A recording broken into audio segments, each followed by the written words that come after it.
Good morning, everyone. Here we are continuing with guidelines of conduct for members of the Ananda Sevaka order. To expand this beyond that small group, we're calling this the Ananda way of life. So let's begin with a prayer. Heavenly Father, Divine Mother, Friend, Beloved God, Jesus Christ, Babaji Krishna, Lahiri Mahashaya, Swami Sri Yukteswar, Beloved Master, Paramhansa Yogananda, Saints of all religions, humbly we bow to you all.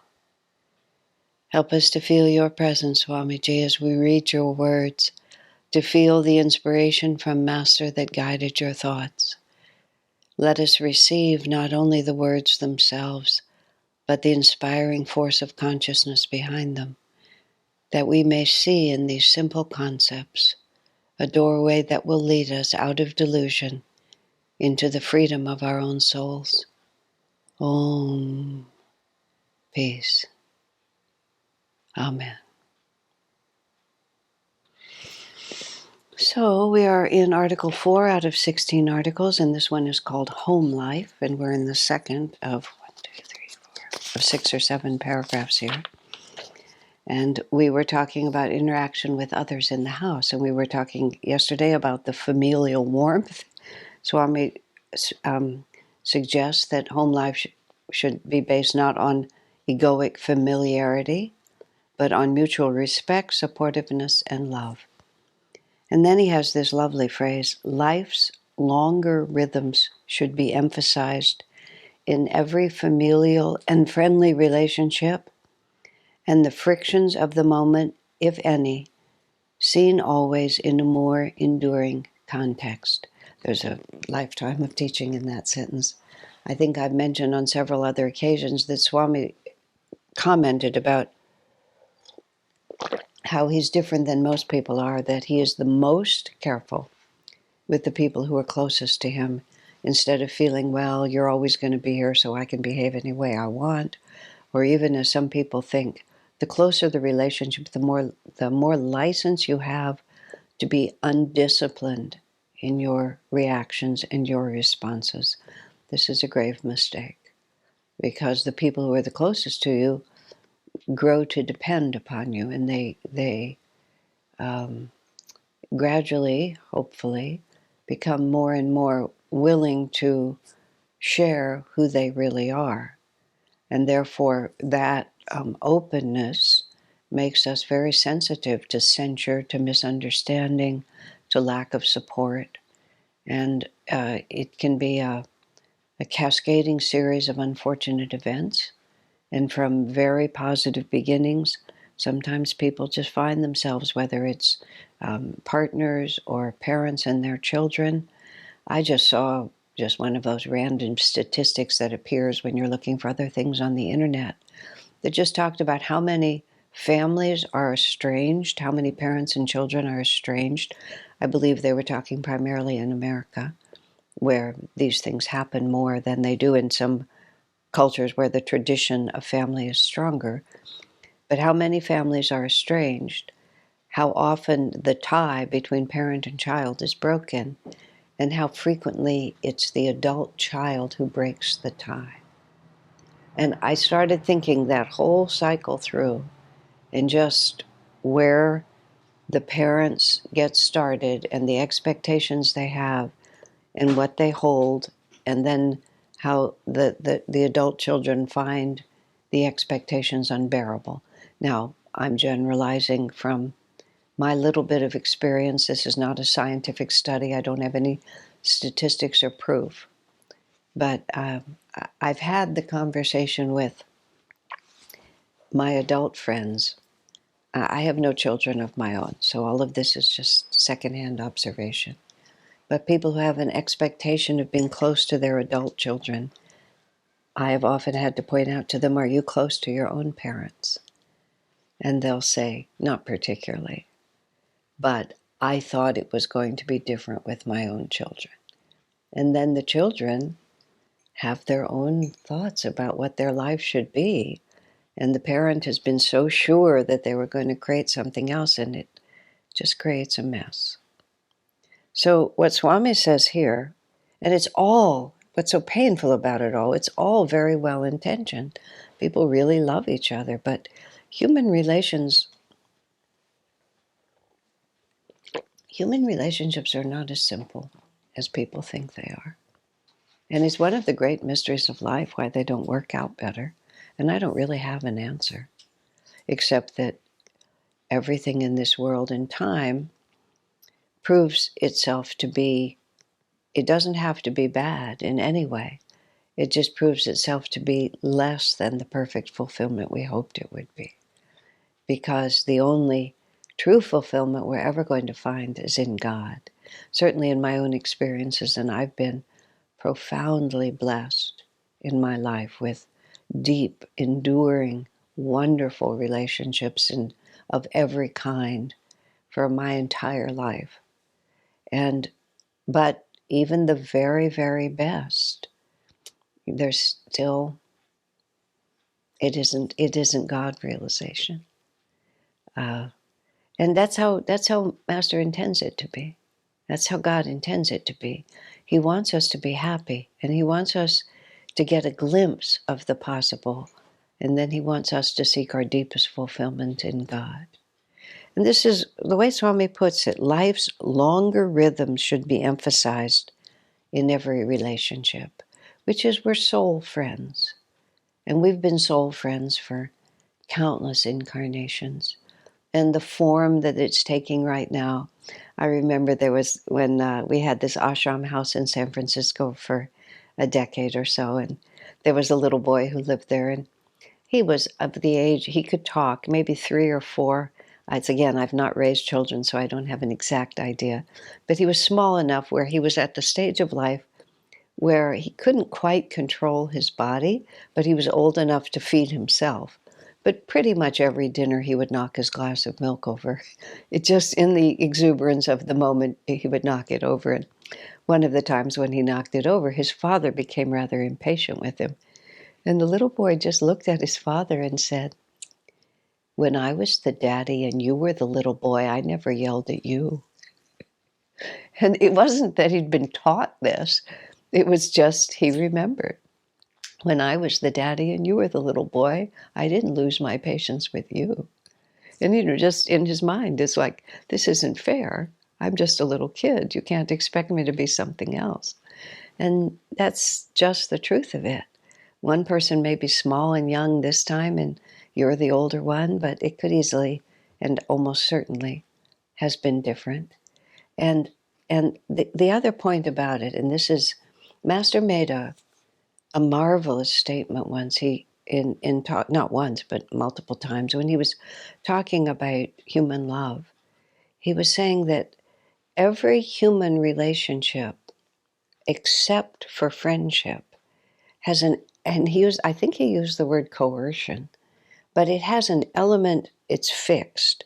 When a mother gives birth to a child, she has to take care of that child. That child won't live otherwise. And the biological relationship is fixed. It's inescapable as long as they remain in those physical bodies. And by coercion, he meant it's just fixed. You'll be the mother and the child. You'll be the son and the father. That's what it is. You might not want to participate in it, but you can't dissolve it. Marriage relationships, in-law relationships, whatever it is.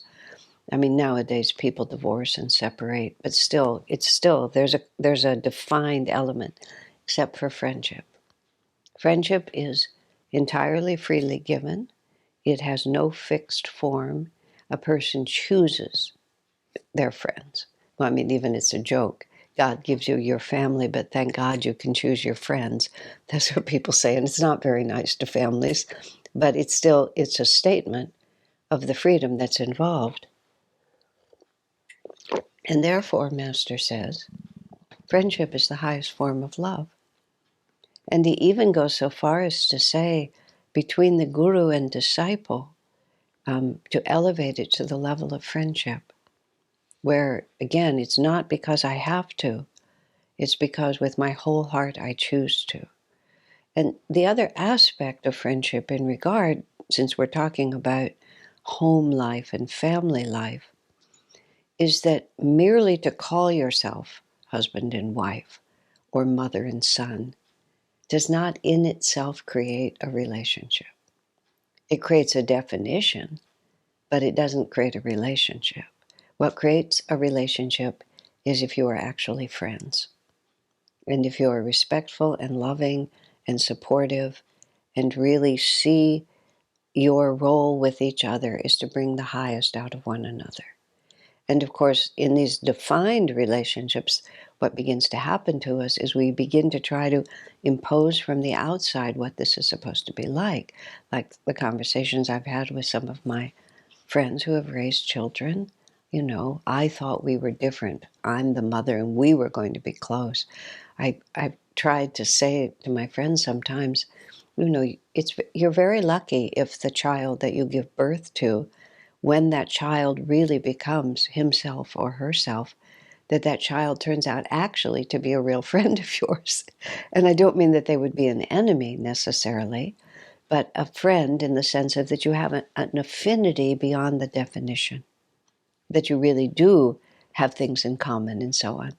But if one makes friendship the definition of all one's relationships, regardless of whether their definition they have, and then follow Swami's advice, think of the long rhythm. You know, this child is 3, but very quickly the child's going to be 5 and then 15. And what is the relationship based on? I was very impressed by this. I mean, I was impressed, not necessarily uplifted, but I was still impressed by this woman, and she was probably in her 80s by that point, and she had 3 children, and they were all very fine children, and she didn't have a lot of pictures of her family in her house. She was just a little bit of a minimalist, but she had 3 large pictures of her children, and they were all when the children were about 7 or 8. I mean, by that time, the children were 45, but it was like that was when they belonged to her, which is actually something my own mother said to me. When I said, what was the happiest time of your life? When you children were little and you belonged to me. It wasn't that the rest of her life was unhappy, but she loved it when we belonged to her. But of course, we never belonged to her. She raised us, and she was a lovely mother. I mean, I often think how fortunate I was. But when I was 10, I fell in with bad companions. And I did fall in with bad companions. My sister tells me it was the only time in our lives together when I was ever actually mean to her, was when I was under the influence of these kids, one in particular whom I just adored. But they were rough. They were brought up differently than me, and they were rough. So my parents became quite concerned that I was going to turn out badly. And I remember, and I was 10, and I was always very articulate. And I remember standing up, and I was a skinny little runt of a kid, standing there and declaring to my parents, that's how I put it. I declared, the die is cast, is what I said. I'm either a good kid or a bad kid, and there's nothing you can do about it. And then I stomped off dramatically to my room. I'm sure my parents must have laughed themselves silly, you know, they were very respectful to my face, but I'm certain in the privacy of their own room, they must have just found that so funny. But the thing was, and I still to this day, that's why I remember it, I knew that I was small, and I was small enough for my dad still to pick me up and move me if, you know, he really wanted to.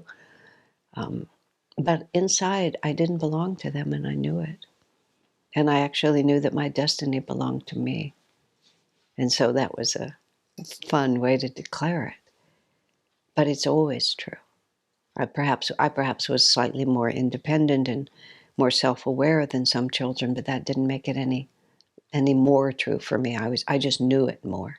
In Swami's autobiography, The Path, he describes his predecessors, his familial predecessors, the countries they came from, the positions they held.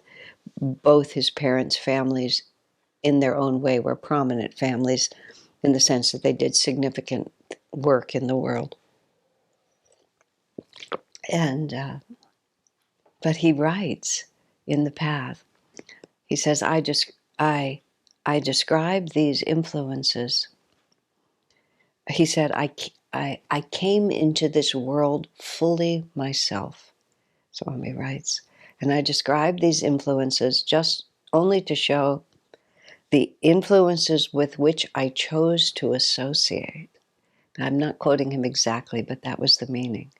He's saying that these conditions did not make me who I was. It was because of who I was that I chose these conditions. Now, this is the long rhythm. Now, if your child is 3, or if your parents are 85, certain realities have to be carried out. If your life partner is your peer, certain realities are appropriate. Certain ways of relating are appropriate. You can't take your 3-year-old and say, well, you came into the world fully yourself, so you'll have to just figure it out for yourself. There's certain responsibilities and duties inherent with every stage of life. But keep your eye on the long rhythm. We've known each other for incarnations before. We'll know each other for incarnations to come. You are on your own journey, and I am here to help you. And it just gives us that, that just standing back just a quarter of an inch, so we can see it just a little more impersonally. Now, in other contexts, I've talked about this.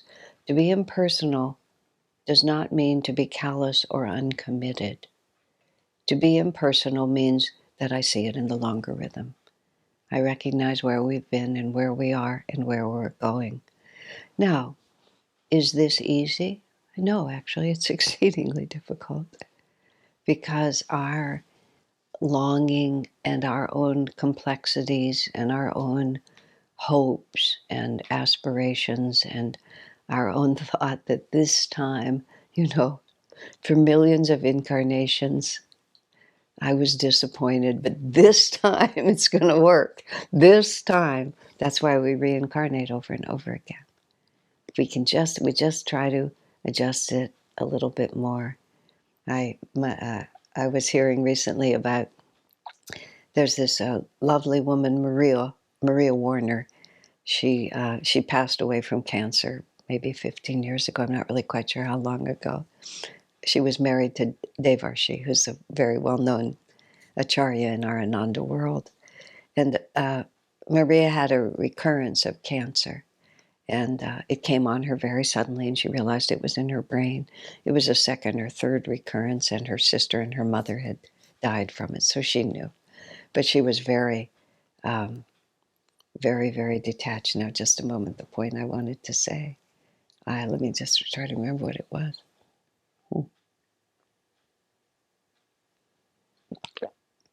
Oh, yes, I remember. But her departure was quite dramatic. She was actually with her husband, Devarshi. They were in Dallas. They lived in California, but they were in Dallas, and they were giving a program at the temple there in our little center. And it was a Sunday morning, and she just intuitively knew that the cancer had gone to her brain. So she gave a Sunday service. They got on an airplane. She went to the doctor, and I think a month or 6 weeks later, she was off the planet. She was out of her body. But she delivered that last sermon, and she talked about reincarnation, and someone was sharing this with me recently. And she said, she was a very exact person. She was Russian, Maria Potapovskaya, before she was Maria Warner.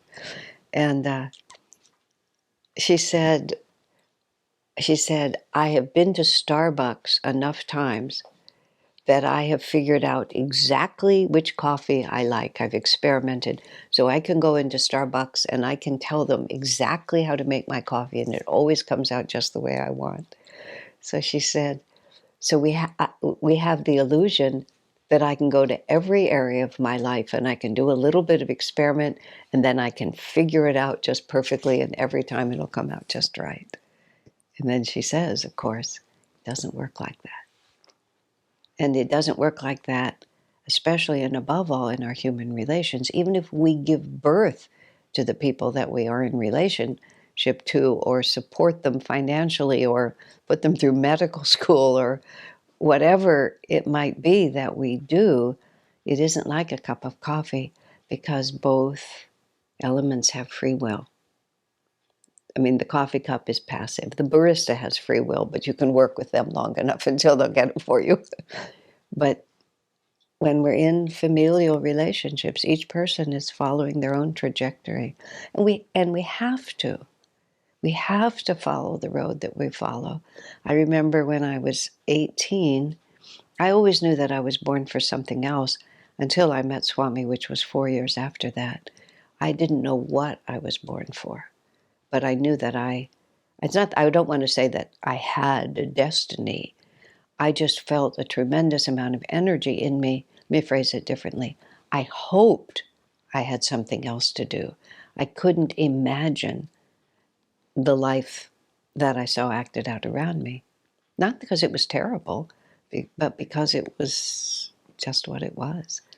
And I was born, President Kennedy was assassinated. I was at least a junior in high school, maybe a senior. I'm not quite sure which year it was. And there were several other scandalous things that now seem so trivial compared to the world we live in, but enough had happened. And we were in the middle of the Vietnam War, and I just wasn't going to do it. And I remember explaining to my father that I was never going to join the world that he was a part of. And I didn't mean it. I mean, in retrospect, as an adult, I think that must have been very hurtful to him, because my father lived a very honorable life, but I just never, well, I just knew I didn't belong to that world. Of course, I didn't have another world at that point. That's among the reasons why I seized it when it came. But the die is cast. I had my own destiny. Every one of us does. Think about it. Just think about who we are.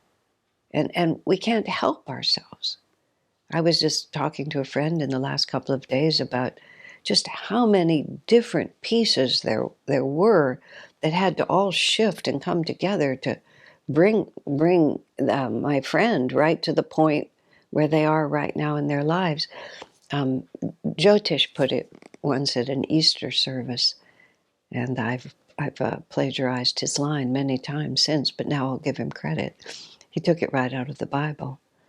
There's a certain point in the Bible where Jesus says, here he is, he knows he's going to be crucified, he knows this extraordinary thing is going to happen, and we've all seen the movie and heard the soundtrack one way or another, where he's arrested and takes the walk up the Via Dolorosa and carries the cross and is nailed to the cross. And I mean, it's just so dramatic. The greatest story ever told it's an amazing story. As Swamiji says, Jesus's life was his teaching as much as anything else.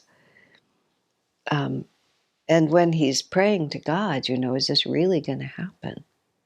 But he knows it's going to happen because he knows his life.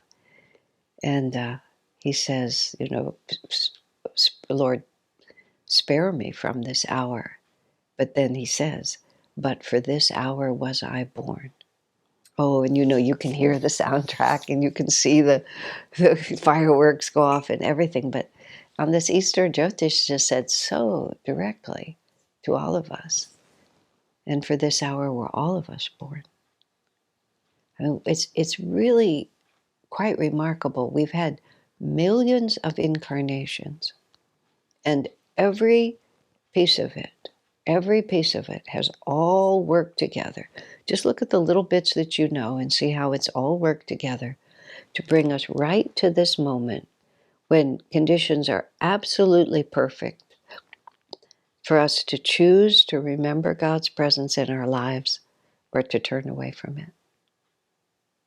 So, what moment could be more important than this one? And what moment could be more of a culmination of all the karma that we've ever experienced. We have a very funny idea of what the spiritual life is.